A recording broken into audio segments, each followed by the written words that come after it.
আসসালামু আলাইকুম এভরিওয়ান, স্বাগত জানাই তোমাদেরকে। আশা করি সকলে ভালো আছো।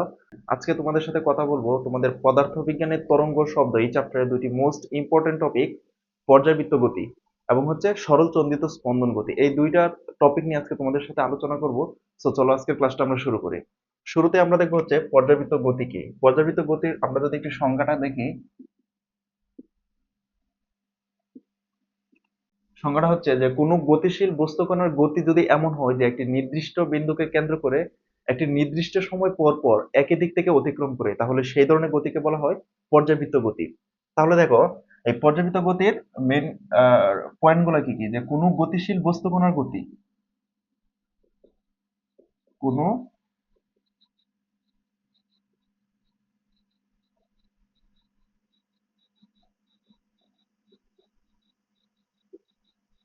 বস্তুকণার গতি যদি এমন হয়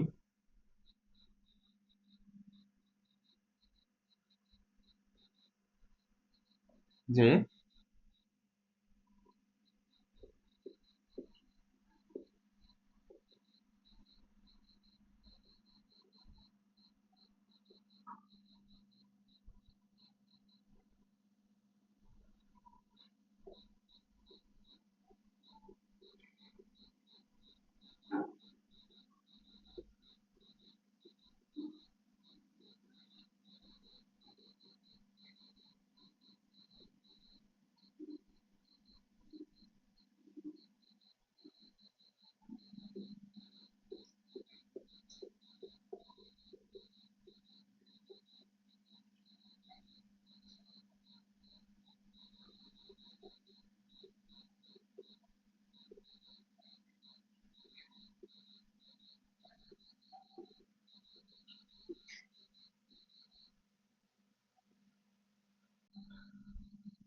আচ্ছা খেয়াল করো, দেখো আমাদের পর্যাবৃত্ত গতির ডেফিনেশনে কি বলা আছে, যে কোনো গতিশীল বস্তুকণার গতি যদি এমন হয় যে একটি নির্দিষ্ট বিন্দুকে কেন্দ্র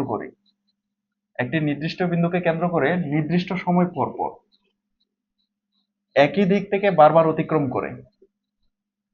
তো এখানে দেখো যে তিনটা পয়েন্ট, একটি নির্দিষ্ট বিন্দুকে কেন্দ্র করে নির্দিষ্ট সময় পর পর এবং হচ্ছে একই দিক থেকে বারবার অতিক্রম করে, এই ধরনের গতিকে যথাক্রমে আমরা বলি হচ্ছে পর্যাবৃত্ত গতি। এখন আমরা যদি এটার এক্সাম্পল দেখি, তাহলে হচ্ছে যে ঘড়ির কাঁটার গতি, ঘড়ির কাঁটার গতি,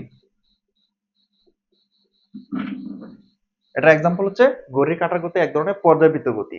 এটা যদি আমরা একটু কল্পনা করি যে ঘড়ির কাঁটার গতিটা কেমন, যে মনে করো এই যে একটা সার্কেল, এই সার্কেলের মনে করো এই যে একটা নির্দিষ্ট বিন্দু এ, এবং এই এ বিন্দুকে কেন্দ্র করে কোনো একটা গতিশীল বস্তু, ধরলাম এই যে গতিশীল বস্তুটা যে এই পথে চক্রাকারে আবর্তিত হচ্ছে। মনে করো যে আবার পুনরায় এ বিন্দুতে ফিরে আসছে, এ বিন্দুকে কেন্দ্র করে একটি নির্দিষ্ট সময় পর পর, সেটা কত ধরে নিলাম আমরা এখানে t is equal to 10 second. অর্থাৎ এই যে গোলাকার বস্তুটা সেটা এ বিন্দুকে কেন্দ্র করে এই পথে 10 সেকেন্ড পর পুনরায় আবার এ বিন্দুতে ফিরে আসছে, এই যে তার একটা পূর্ণ একটা আবর্তন, এবং পুনরায় কি করছে দেখো যে একই দিক থেকে বারবার অতিক্রম করছে, তার দিক কিন্তু একই। তো এই ধরনের গতিটা হচ্ছে পর্যাবৃত্ত গতি। এবং এই যে সে এ বিন্দু থেকে পুনরায় ঘুরে আবার এতে ফেরত আসছে, এই যে টোটাল সময়টা, এই যে তার পিরিয়ড, এটা হচ্ছে কি পর্যায়কাল, সেটা কত, সেটা ধরে নিলাম 10 সেকেন্ড। এবং এখন এটা যদি হয় যে 5 সেকেন্ডে সে পুরো পথটা সে আবর্তন করছে, সেক্ষেত্রে তার এই পর্যায়কালটা হবে কত, পর্যায়কালটা হবে 5 সেকেন্ড। তো তোমরা এই ধরনের গতির ক্ষেত্রে সবসময় চিন্তা করো কি, যে পর্যাবৃত্ত গতিটা অলওয়েজ কি গোলাকার বা চক্রাকার, কিন্তু না, আমরা যদি একটা র্যান্ডম পথ কল্পনা করি, মনে করো আঁকাবাঁকা একটা র্যান্ডম পথ আমরা কল্পনা করলাম, সেক্ষেত্রে দেখো ব্যাপারটা কি ঘটে, যে এই যে এ বিন্দুকে কেন্দ্র করে এই যে এই গোলাকার বস্তুটা এ বিন্দুকে কেন্দ্র করে এই যে এই আঁকাবাঁকা পথে আবার পুনরায় এ বিন্দুতে ফেরত আসছে, অর্থাৎ সে একটি পূর্ণ আবর্তন সম্পন্ন করছে। তো এই যে সে একটি পূর্ণ চক্র সম্পন্ন করছে, যার কারণে কিন্তু সে কি করছে দেখো, ডেফিনেশন অনুযায়ী একটি নির্দিষ্ট বিন্দুকে কেন্দ্র করে এ বিন্দুকে কেন্দ্র করে একটি পূর্ণ চক্র দিয়ে সে আবার ওই একই বিন্দুতে ফেরত আসছে। তাহলে সে কি পুরো একটা পিরিয়ড সম্পন্ন করছে। এই যে পুরো একটা পিরিয়ড সম্পন্ন করায় এই গতিটা হচ্ছে, এই বস্তুর গতিটা হচ্ছে কি একটা পর্যায়বৃত্ত গতি। কারণ কি সেক্ষেত্রে সে তিনটা কন্ডিশনই সে পূরণ করছে, এই তিনটা কন্ডিশন সে পূরণ করছে। এখন দেখো যে এই যে বিন্দুটা বারবার যদি একই দিক থেকে বারবার যে অতিক্রম করতেছে, অর্থাৎ একই দিক থেকে বারবার নির্দিষ্ট সময় পর পর, সেটা কত ধরে নিলাম t = 10 সেকেন্ড, 10 সেকেন্ড পর পর একই দিক থেকে বারবার একই দিক থেকে অতিক্রম করতেছে। সো এটা একটা পর্যায়বৃত্ত গতি। আশা করি তোমরা বুঝতে পারছো। এখন নেক্সটটা দেখো, আমরা যদি আরেকটি গতির কথা চিন্তা করি, মনে করো একটা বিন্দু x, এই বিন্দুটা হচ্ছে y। ওকে, তো এই যে x বিন্দু থেকে মনে করো একটি বস্তু x থেকে y এর দিকে যাচ্ছে, সেক্ষেত্রে তার সময় লাগছে কত, ধরে নিলাম 5 সেকেন্ড। আবার সে y বিন্দু থেকে x বিন্দুতে ফেরত আসছে, সেক্ষেত্রে তার সময়টা হচ্ছে 5 সেকেন্ড। তো এক্ষেত্রে কি তুমি এটা কি বলবা, এটা কি একটি পর্যাবৃত্ত গতি? হ্যাঁ, এটি একটি পর্যাবৃত্ত গতি। কখন এটি পর্যাবৃত্ত গতি? দেখো, যখন বস্তুটি এই গতিশীল বস্তুটি x থেকে y বিন্দুতে যাচ্ছে 5 সেকেন্ডে এবং y থেকে x বিন্দুতে ফেরত আসছে 5 সেকেন্ডে, তার মানে সে একটি পূর্ণ চক্র সম্পন্ন করছে। হ্যাঁ, সেটা কত, সেটা টোটাল হচ্ছে 10 সেকেন্ড। অর্থাৎ 10 সেকেন্ডে পূর্ণ চক্র সম্পন্ন করায় এই বস্তুটির গতিটা হচ্ছে একটি পর্যাবৃত্ত গতি। কিন্তু দেখো, তোমাদের মনে হতে পারে এটি তো 5 সেকেন্ড যাচ্ছে x থেকে y এর দিকে, কিন্তু বাকি 5 সেকেন্ড তো বিপরীত দিকে আসছে। কিন্তু আমাদের ডেফিনেশন অনুযায়ী কি বলছে যে একই দিক থেকে অতিক্রম করতে হবে। হ্যাঁ, সেটা হচ্ছে 5 সেকেন্ডের কন্ডিশন অনুযায়ী। যদি বলতো যে 5 সেকেন্ডে অতিক্রান্ত বস্তুটির গতি কি পর্যাবৃত্ত গতি, না, তখন কিন্তু সেটি পর্যাবৃত্ত গতি হতো না। কারণ কি, বস্তুটি পরের 5 সেকেন্ড কিন্তু বিপরীত দিকে আসতেছে। কিন্তু ওভারঅল যখন তুমি চিন্তা করবা যে এই যে বস্তুটি এক্স থেকে ওয়াই তে গেছে, ওয়াই থেকে আবার পুনরায় এক্স এ ফেরত আসছে, তাহলে সে কিন্তু যাইতে 5 সেকেন্ড, ফেরত আসতে 5 সেকেন্ড, টোটাল কিন্তু সে 10 সেকেন্ড পুরো একটা পিরিয়ড সম্পন্ন করছে। সো এটি একটি পর্যাবৃত্ত গতি। তো আশা করি তোমরা এই এক্সাম্পল গুলো বুঝতে পারছো যে পর্যাবৃত্ত গতি কি এবং পর্যাবৃত্ত গতির যে ভেরিয়েশনটা। আমরা সবসময় চিন্তা করি কি পর্যাবৃত্ত গতি হচ্ছে কি গোলাকার বা চক্রকার, না। পর্যাবৃত্ত গতি এটা যে কোনো কিছু হতে পারে, এটা র্যান্ডম একটা পথ হইতে পারে, র্যান্ডম একটা আহ, চক্র হইতে পারে। এবং হচ্ছে তোমাদের যে পর্যাবৃত্ত গতির যে তোমাদের সরল পথও হইতে পারে। মনে করো তুমি তোমার শহর থেকে অন্য একটা শহরে মনে করো তুমি পৌঁছাইছো যে 1 ঘন্টাতে, আবার কি করছো তুমি বিপরীতে আরো 1 ঘন্টাতে তোমার শহরে ফেরত আসছো। তো এই যে তুমি একটা পূর্ণ চক্র সম্পন্ন করছো, টোটাল 1 ঘন্টা 1 ঘন্টা 2 ঘন্টা, তাহলে এই 2 ঘন্টা যে তুমি একটা পূর্ণ চক্র সম্পন্ন করছো, সেটাই হচ্ছে তোমার ওই গতিটা হচ্ছে একটি পর্যাবৃত্ত গতি। তো আশা করি তোমরা এতটুকু বুঝতে পারছো। তো এই পর্যাবৃত্ত গতির আরেকটা স্পেশাল গতি আছে, সেটা এখন আমরা দেখবো। সেটা কি, সেই গতিটা হচ্ছে,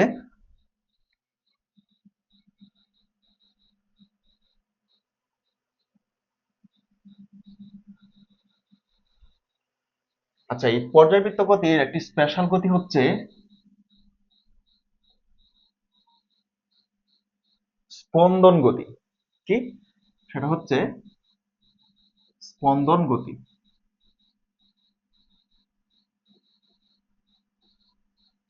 আচ্ছা, এই পর্যাবৃত্ত গতির একটি স্পেশাল গতি হচ্ছে স্পন্দন গতি। স্পন্দন গতির সংজ্ঞাটা কি, যে ওই পর্যাবৃত্ত গতির মতোই, শুধুমাত্র এখানে পার্থক্যটা হচ্ছে কোনো গতিশীল বস্তু কণার গতি এমন হয় যে একটি নির্দিষ্ট সময় একদিকে, অর্ধেক সময় একদিকে এবং বাকি অর্ধেক সময় তার বিপরীত দিকে।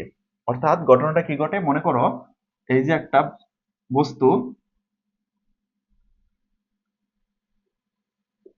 মনে করো এক্স বিন্দু থেকে ওয়াই বিন্দুতে 5 সেকেন্ডে, মনে করো 5 সেকেন্ডে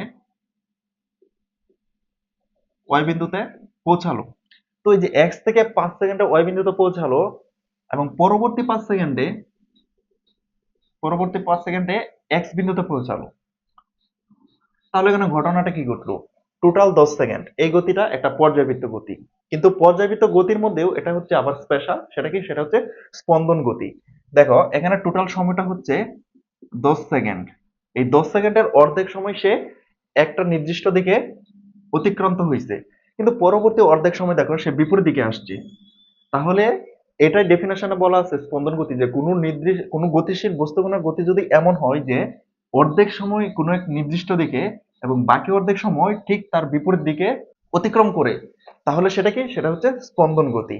স্পন্দন গতির উদাহরণ কি? আমরা যদি স্পন্দন গতির এক্সাম্পল দেখি বেশ কয়েকটা, তাহলে স্পন্দন গতির উদাহরণ হচ্ছে, মনে করো যে স্প্রিং এ ঝুলানো বস্তু, স্প্রিং এ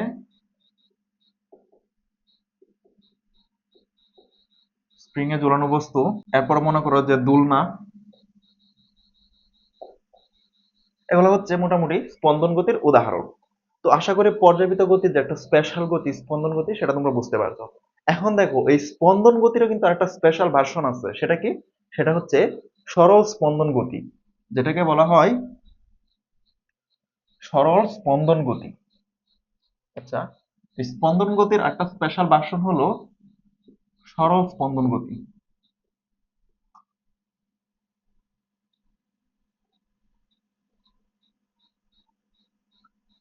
বা সিম্পল হারমোনিক মোশন, সংক্ষেপে বলা হয় ASHM। সরল স্পন্দন গতিটা কি? সরল স্পন্দন গতির ক্ষেত্রে আমাদের শুরুতে চিন্তা করতে হবে যে সরল দোলকের গতিটা। দেখো এটার ডেফিনেশন কি? এটার ডেফিনেশন হচ্ছে ওই স্পন্দন গতির মতোই অনেকটা, যে একটা নির্দিষ্ট সময় একদিকে, অর্ধেক সময় একদিকে এবং বাকি অর্ধেক সময় হচ্ছে তার ঠিক তার বিপরীত দিকে আসে। তাহলে আমরা যদি এটা একটু কল্পনা করি, এই যে মনে করো একটা সরল দোলক, এটা ধরলাম একটা বার, এখান থেকে আমরা রশি দিয়ে মনে করো একটা বস্তু ঝুলিয়ে দিলাম। ওকে, তো এটা কি? এটা হচ্ছে কার্যকরী দৈর্ঘ্য। আচ্ছা, এই যে দেখো, এটা হচ্ছে ডান দিকে অতিক্রান্ত, এটা হচ্ছে বাম দিকে। আচ্ছা, এটা কি? এটা হচ্ছে কার্যকরী দৈর্ঘ্য।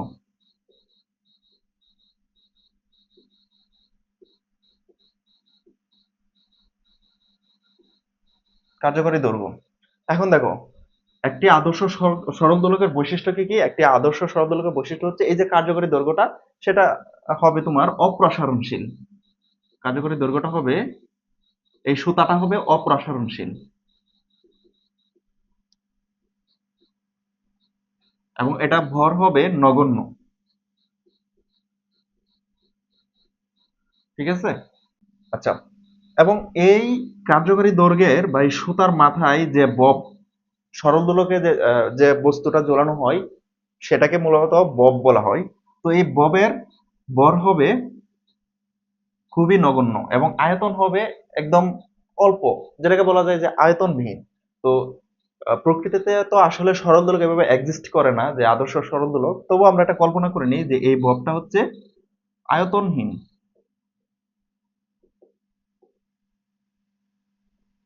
এবং ভরটা হচ্ছে নগণ্য।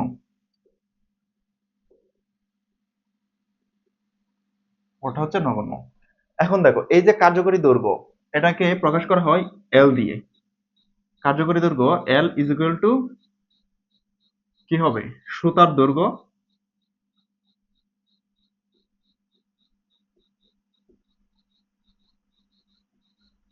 প্লাস এই ববের ব্যাসার্ধ। এই দৈর্ঘ্যটা কিন্তু এই ববের ব্যাসার্ধ অবধি। হ্যাঁ, তাহলে কার্যকরী দৈর্ঘ্য এল ইজ ইকুয়াল টু সুতার দৈর্ঘ্য প্লাস হচ্ছে ববের ব্যাসার্ধ,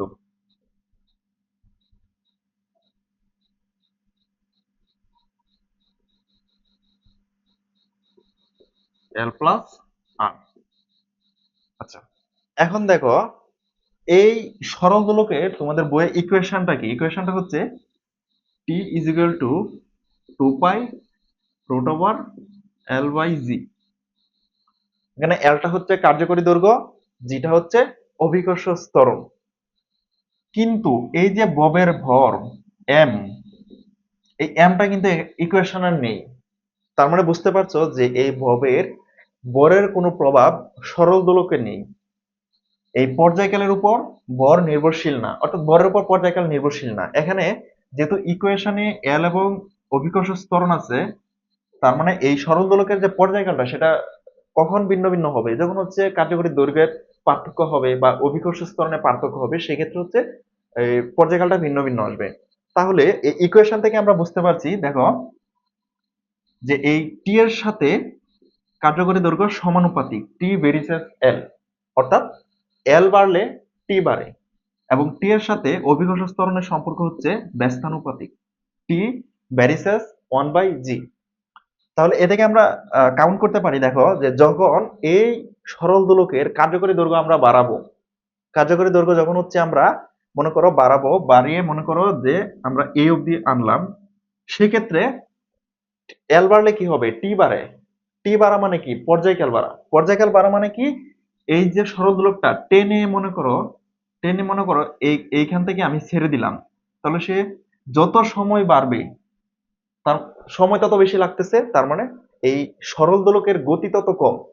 তো খেয়াল করো যে এই যে কার্যকরী দৈর্ঘ্যটা, এই কার্যকরী দৈর্ঘ্যটা যদি আমি বাড়াই, তাহলে কি ঘটনাটা কি করবে, মনে করো এই কলমটা হচ্ছে কার্যকরী দৈর্ঘ্য, এখন নিচে হচ্ছে যে কোনো মাপের বর লাগানো। এখন এই কার্যকরী দৈর্ঘ্য যদি আমরা কি জানি, টি ভেরিসেস এল, কার্যকরী দৈর্ঘ্য বাড়ালাম, মনে করো এই কলমটা হচ্ছে কার্যকরী দৈর্ঘ্য এল, এবং এটা এই অবধি, মনে করো যে এটা কত, এটা 5 সেন্টিমিটার।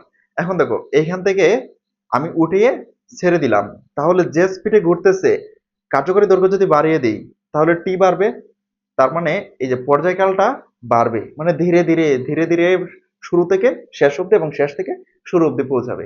তার মানে কি, এই সরল দোলকের গতিটা কিন্তু কমে গেছে, স্পিড কমে গেছে, তার মানে কার্যকরী দৈর্ঘ্য বাড়ালে পর্যায়কাল বাড়ে, পর্যায়কাল বাড়লে সরল দোলকের গতি কি কমে। অনুরূপভাবে যদি কার্যকরী দৈর্ঘ্যটা কমিয়ে দেই বা শর্ট করে দেই, সেক্ষেত্রে দেখবা কার্যকরী দৈর্ঘ্য কমালে টি কমবে, অর্থাৎ পর্যায়কাল কমবে। পর্যায়কাল কমা মানে কি, এই যে টোটাল যে পর্যায়টা, এই পর্যায়টা কমে আসবে, অর্থাৎ দ্রুত সরল দোলকটা দ্রুত দুলবে।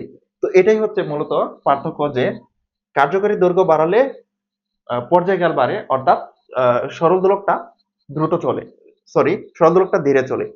আর কার্যকরী দৈর্ঘ্যটা কমালে সরল দোলকের পর্যায়কালটা কি কমে, অর্থাৎ সরল দোলকটি খুব দ্রুত চলে। অনুরূপভাবে এখন দেখো এই জি এর এখানে কি ইফেক্ট ফেলে। জি এর ভ্যালুটা হচ্ছে, আমরা জানি যে আমাদের আদর্শ জি এর মান কত, 9.8, কিন্তু চাঁদের ক্ষেত্রে বা মঙ্গল গ্রহে অথবা মেরু অঞ্চলে জি এর মানটা একটু কম, সেটা কত, সেটা 9.7 সামথিং এরকম।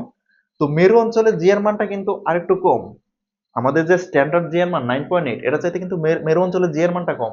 তো মেরু অঞ্চলের জি এর মান কম থাকার কারণে পর্যায়কাল কি করবে, পর্যায়কাল বাড়বে, কারণ ব্যস্ত অনুপাতিক জি বাড়লে টি কমে।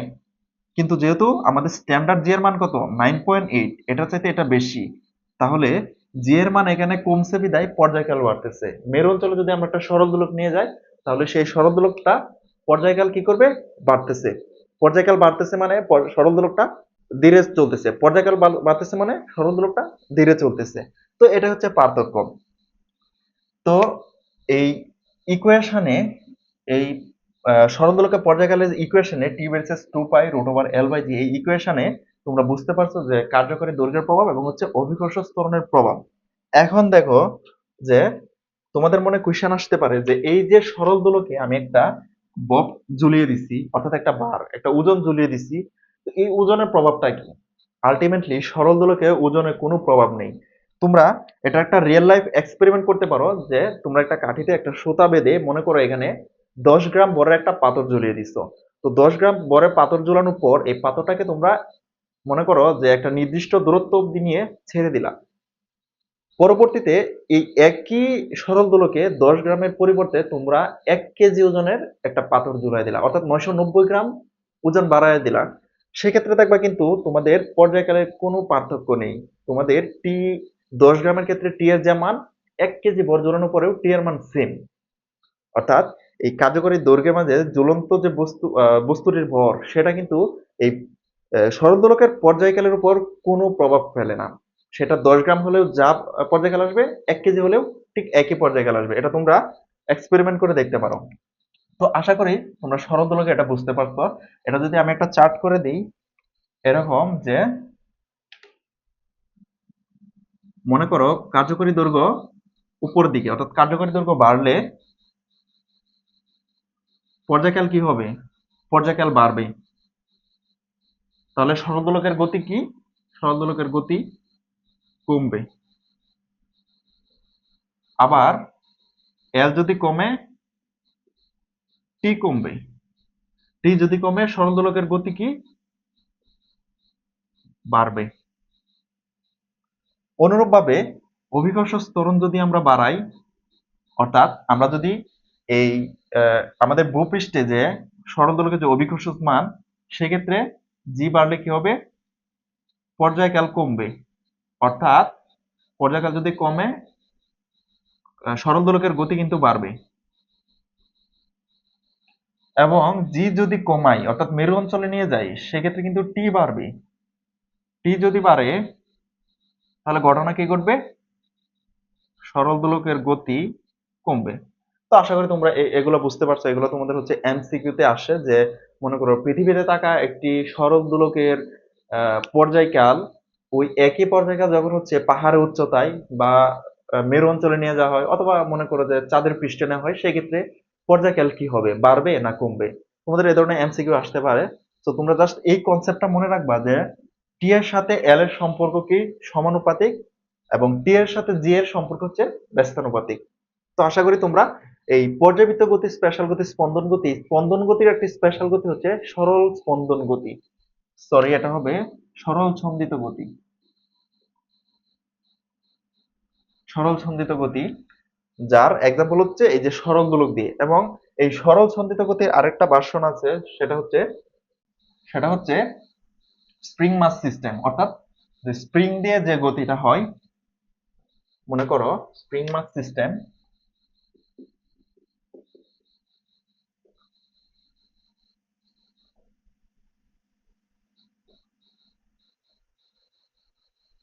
সিস্টেম বা হচ্ছে স্প্রিং ভর ব্যবস্থা। সেটা কি, এটাও এক ধরনের সরল ছন্দিত গতি। এটা যদি আমরা একটু এক্সপেরিমেন্টটা দেখি, মনে করো এই যে একটা, মনে করো আমি একটা স্প্রিং ঝুলিয়ে রাখলাম।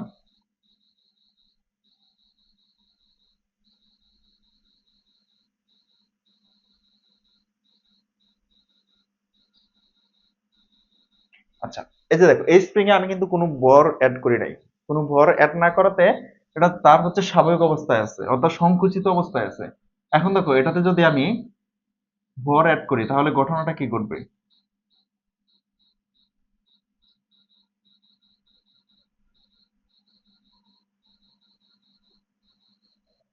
এই স্প্রিংটাতে 1 কেজি ভরের একটা বস্তু ঝুলিয়ে দিলাম, যার ফলে স্প্রিংটা প্রসারিত হয়েছে।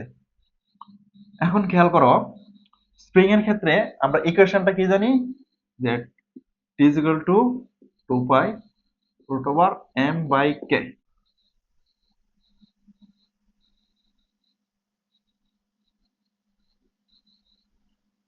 টি is equal to 2 pi root over M by কে।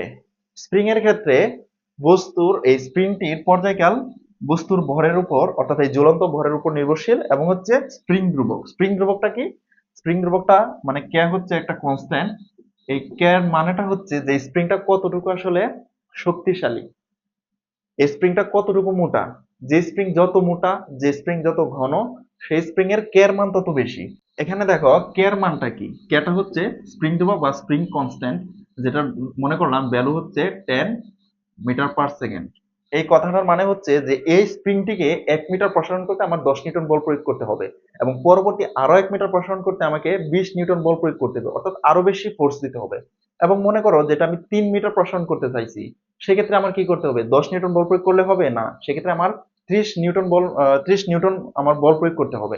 অর্থাৎ সাধারণভাবে চিন্তা করো, যে একটি গাড়িকে তুমি যখন 10 নিউটন বল প্রয়োগ করতেছো, সেই গাড়িটা মনে করো যে 5 মিটার পথ অতিক্রম করছে। পরবর্তীতে যদি ওই একই পরিমাণ বল প্রয়োগ করো, তাহলে কিন্তু আরো 5 মিটার অগ্রসর হবে। কিন্তু এই স্প্রিং এর ক্ষেত্রে কিন্তু সেটা ঘটে না। স্প্রিং এর ক্ষেত্রে কি হয়, যে তুমি শুরুতে যে বলটা দিছো, পরবর্তীতে ওই একই বল দিলে হবে না, তার দ্বিগুণ দিতে হবে। যেমন ধরো আমি 1 মিটার প্রসারণ করতে আমি 10 নিউটন বল প্রয়োগ করছি, কিন্তু আমার 3 মিটার প্রসারণ করতে কিন্তু আমার 30 নিউটন বল প্রয়োগ করতে হচ্ছে। তো এটা হচ্ছে স্প্রিং ধ্রুবক। যে স্প্রিং এর পুরুত্ব বেশি, ঘন বেশি, শক্তিশালী বেশি, সেই স্প্রিং এর স্প্রিং ধ্রুবক তত বেশি, এবং সেটা একটা নির্দিষ্ট ভ্যালু থাকে, যেটা কোনো পরিবর্তন হয় না। আচ্ছা, এখন দেখো এই স্প্রিং এ আমি একটি ভর জোড়ালাম 1 কেজি। 1 কেজি ভর জোড়ানোর পর স্প্রিংটা কিন্তু প্রসারণ হয়েছে। এখন মনে করো যে এই স্প্রিংটিকে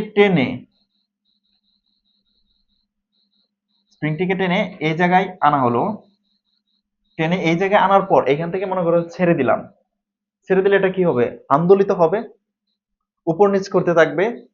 তো এই যে উপর নিচ করতেছে, নিচ থেকে উপরে যাচ্ছে, উপর থেকে আবার নিচে আসতেছে, তার যে প্রারম্ভিক অবস্থান, এই প্রারম্ভিক অবস্থান ফেরত আসার যে পূর্ণ একটা চক্র সম্পন্ন করছে, এই পূর্ণ চক্রটা কিন্তু একটি পর্যায়। সো এই পর্যায়টা সম্পন্ন করতে যে টোটাল সময়টা লাগছে সেটা হচ্ছে এই স্প্রিং এর পর্যায়কাল। তাহলে এই ইকুয়েশনে দেখো যে এই স্প্রিং এর পর্যায়কাল নির্ভর করছে হচ্ছে ঝুলন্ত ভরের উপর এবং হচ্ছে স্প্রিং ধ্রুবকের উপর। এখানে কাহিনীটা কি, যে টি ভেরিসেস এম, অর্থাৎ স্প্রিং এ ঝুলন্ত বস্তুর ভর বেশি হলে পর্যায়কাল বেশি হবে। অর্থাৎ এখানে যত বেশি ভর ঝোলাবা স্প্রিংটা তত সময় নিয়ে কি তার পর্যায়টা সম্পন্ন করবে, এবং সেক্ষেত্রে স্প্রিংটা কিন্তু আস্তে আস্তে আন্দোলিত হবে। এবং টি এর সাথে কে এর সম্পর্ক হচ্ছে ব্যস্তানুপাতিক, টি ভেরিসেস 1/k। এখন যে বস্তু যে স্প্রিংটা যত বেশি শক্তিশালী, অর্থাৎ এই কে এর মান যত বেশি, পর্যায়কাল হচ্ছে তত কম। বুঝতে পারছো তো? স্প্রিং এর মনে করো এই স্প্রিং এর কনস্ট্যান্টের মান যত বেশি হবে, মনে করো স্প্রিং এর এই স্প্রিং এর কনস্ট্যান্টের মান হচ্ছে 10 মিটার পার সেকেন্ড। অনুরূপভাবে আরেকটা স্প্রিং হচ্ছে, মনে করো যে এখান থেকে যদি আমি একটা স্প্রিং দিই যে অনেক বেশি মোটা, অনেক বেশি ঘন, এটার মনে করো কত, 20 মিটার পার সেকেন্ড। তো এই স্প্রিং এর ক্ষেত্রে কিন্তু তার পর্যায়কাল, এখানে কে এর মান বেশি না, এখানে তো এই স্প্রিং এর তুলনায় কিন্তু স্প্রিং এর কে এর মান বেশি। তো কে এর মান বেশি হলে টি কি হবে, টি কমবে, যেহেতু এটা পরস্পর হচ্ছে ব্যস্তানুপাতিক।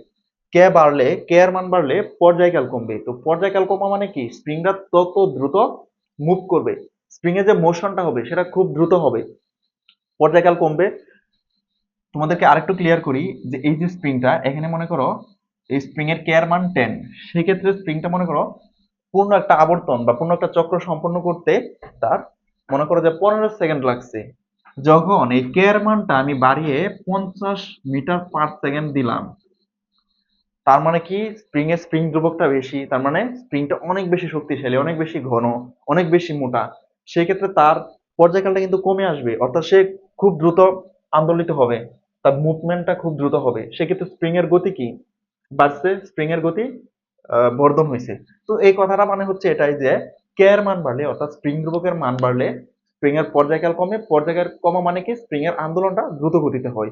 আর যদি কে এর মান কমাই, অর্থাৎ এটা 10 মিটার পার সেকেন্ড, এটা কমিয়ে যদি আমি 2 মিটার পার সেকেন্ড একটা স্প্রিং এর কনস্ট্যান্ট ওয়ালা একটা স্প্রিং নেই, সেক্ষেত্রে কি হবে, পর্যায়কালটা বাড়বে। পর্যায়কাল বাড়বা মানে স্প্রিংটা ধীরে ধীরে আন্দোলিত হবে, অনেক বেশি সময় নিবে। স্প্রিং এর যে স্পন্দন সেটা অনেক বেশি সময় নিবে।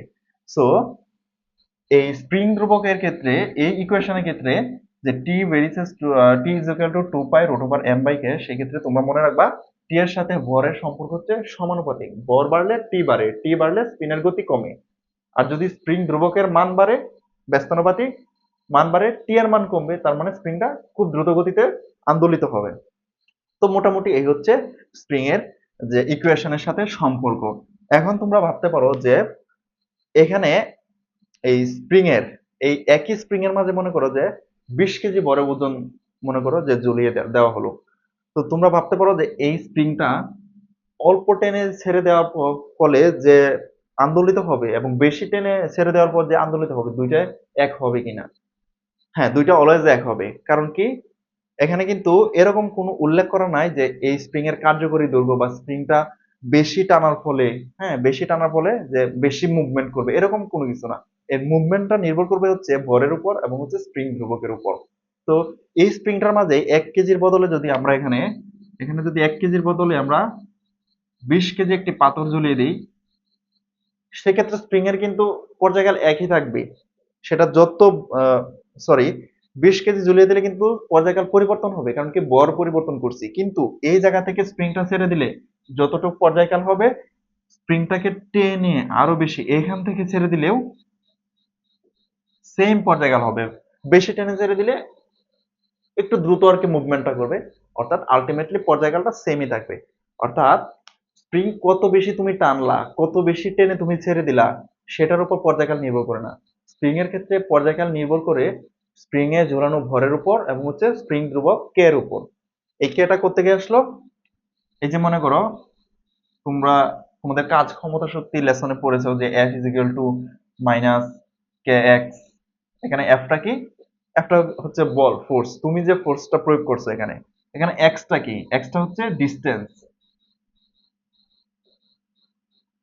এক্সট্রা ডিস্টেন্স কিসের ডিস্টেন্স? এই যে মনে করো স্প্রিংটা তুমি টানলা, টেনে এই যে মনে করো এইখান থেকে টেনে, এখান থেকে টেনে এই যে এইখান থেকে ছেড়ে দিলা স্প্রিংটা, তাহলে এই যে ডিস্টেন্স বা দূরত্ব, এটা হচ্ছে বা সরণটা হচ্ছে এক্স। আর এফটা কি? আমি যে বলে টেনে ছেড়ে দিলাম, এটা হচ্ছে এফ। আর কেটা কি? কেটা হচ্ছে স্প্রিং ধ্রুবক। প্রত্যেকটা স্প্রিং এর একটা নির্দিষ্ট স্প্রিং ধ্রুবক থাকে, মান থাকে। আর মাইনাসটা কি? মাইনাসের মানে হচ্ছে তুমি যে এই যে সরণটা ঘটাইছো স্প্রিং এর, সেটা কিন্তু স্প্রিং এর নিজস্ব যে বল তার কিন্তু বিরুদ্ধে। তুমি এখান অব্দি টেনে ছেড়ে দেওয়ার পর স্প্রিংটা কিন্তু তার পুরাতন অর্থাৎ পূর্বের জায়গায় ফেরত যাবে। তো এই যে তুমি তোমার যে পজিটিভ বল প্রয়োগ করছো নিচের দিকে, করার পর ছেড়ে দিছো, স্প্রিং কিন্তু তার কেন্দ্রমুখী বলের কারণে সে কিন্তু তার পূর্বাবস্থায় ফেরত যাচ্ছে। এই যে তার পূর্বাবস্থায় ফেরত যাওয়ার কারণে তার যে কেন্দ্রমুখী বল হচ্ছে, সেটার কারণে এটা হচ্ছে ঋণাত্মক, অর্থাৎ F is equal to minus K X. আশা করি তোমরা এতটুকু বুঝতে পারছো। তো তোমাদের তরঙ্গ শব্দ এই চ্যাপ্টারের এটার কোনো বিস্তারিত কোনো আলোচনা নেই বা বিস্তারিত কোনো জানার প্রয়োজন নেই, কিন্তু তোমাদের এই ইকুয়েশনটার উপর কি কি নির্ভরশীল এবং এটার উপর কি কি এমসিকিউ আসতে পারে, সেটার জন্য তোমাদের এই বেসিকটা ক্লিয়ার করা, যে পর্যাবৃত্ত গতি কি, স্পন্দন গতি কি, সরল ছন্দিত গতি কি, এই তিনটা জিনিস তোমরা কনসেপ্টটা ক্লিয়ার করলে তোমাদের তরঙ্গ ও শব্দ এই চ্যাপ্টারের পরবর্তী কনসেপ্টগুলো তোমাদের ইজি হয়ে যাবে। যেমন এর পরবর্তীতে নেক্সট ক্লাসে আমরা পড়বো যে তরঙ্গের যে আন্দোলিত হয়, তরঙ্গের বিস্তার, যে তরঙ্গ হচ্ছে সর্বোচ্চ চূড়া, সর্বনিম্ন চূড়া, এগুলো জানার জন্য আমাদের এই পর্যায়বৃত্ত গতির উপর নির্ভরশীল হতে হবে। তো সেই ক্ষেত্রেই আমরা হচ্ছে প্রথম ক্লাসে এই পর্যাবৃত্ত গতি সম্পর্কে মোটামুটি একটা ধারণা নিলাম। তো আশা করি তোমরা ক্লাসটা বেশ ভালোভাবে উপভোগ করেছো। তোমাদের যদি কোনো ধরনের কোয়েশ্চেন থাকে তাহলে এই ভিডিওর কমেন্টে তোমরা অবশ্যই তোমাদের মতামত জানাবা, এবং পরবর্তী ক্লাসের আপডেট পাওয়ার জন্য তোমরা চ্যানেলটি সাবস্ক্রাইব করে রাখবা। সকলে ভালো থাকো, সুস্থ থাকো, আল্লাহ হাফেজ।